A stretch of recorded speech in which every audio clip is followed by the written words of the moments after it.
हरे कृष्णा अध्याय 2 श्लोक 17। भगवान श्री कृष्ण अर्जुन को आगे समझाते हैं।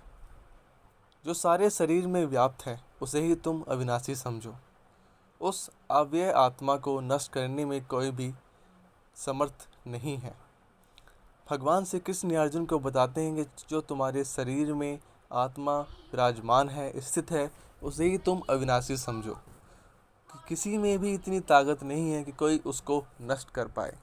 भगवान आगे कहते हैं, प्रत्येक व्यक्ति के शरीर में किसी अंश का पूरा भाग में सुख दुख का अनुभव होता है, किंतु चेतना ही यह स्थिति उत्पन्न करती है और चेतना ही इस स्थिति को समाप्त करती है। एक शरीर के सुख तथा दुख का बोध दूसरे शरीर को नहीं होता। फलतः प्रत्येक शरीर में कष्ट आत्मा है और इस आत्मा की उपस्थिति क्षण अव्यस्त चेतना द्वारा परिभाषित होती है। इस प्रकार आत्मा को बाल के रूप में बताया गया है। यहाँ पे एक उदाहरण हमें मिलता है कि आत्मा दिखती कैसी है। तो भगवत गीता में इस चीज़ का वर्णन मिलता है।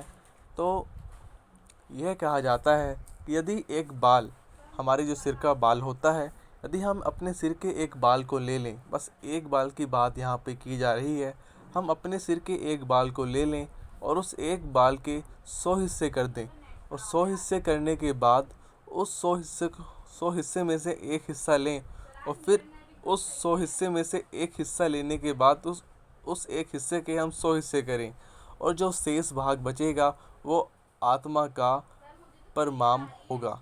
आत्मा इतनी छोटी दिखती है, इतनी कणु आत्मा होती है जो कि हमें दिखती भी नहीं है। अक्सर कहा भी जाता है कि आत्मा के परमाणुओं के अंतः कण हैं, जो कि माप के बाल के अगले भाग के 10,000 भाग के बराबर हैं। हमारे सिर के एक बाल को उसे हम काट दें 100 बार, फिर 100 बार के बाद उसको एक हिस्सा काट दें 10,000 बार। एक बाल कितनी छोटी आत्मा हमें मिलती है। आत्मा आकार के कणु तुल्य है, जिससे पूर्ण बुद्धि के द्वारा जाना जा सकता है। यहाँ पूर्ण आत्मा 5 प्रकार के परमाणुओं के तौर पे है: प्राण, अपमान, व्यायाम, साम तथा उदान। यह हृदय के भीतर स्थित हैं और देहधारी जीव के पूरे शरीर में अपने प्रभाव का विस्तार करते हैं।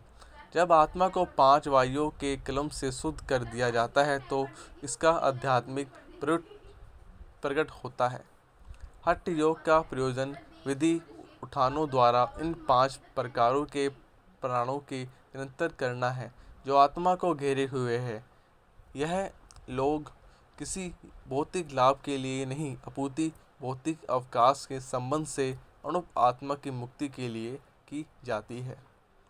यहाँ पे भगवान श्री कृष्ण अर्जुन को योग के बारे में बता रहे हैं कि किस प्रकार वो योग के माध्यम से अपने आत्मा को, अपने आप को जान सकता है। भगवान श्री कृष्ण अर्जुन को अनेक ऐसे रहस्य बताते हैं जो कि अर्जुन ने आज तक सुने ही नहीं हैं। और भगवान श्री कृष्ण अर्जुन को यह भी कहते हैं, यदि तुम इन सब को बारे में जान लोगे तो तुम्हें मोह करने का कोई कारण नहीं मिलेगा। भगवान श्री कृष्ण अर्जुन को समझाना आरंभ रखते हैं। हरे कृष्णा।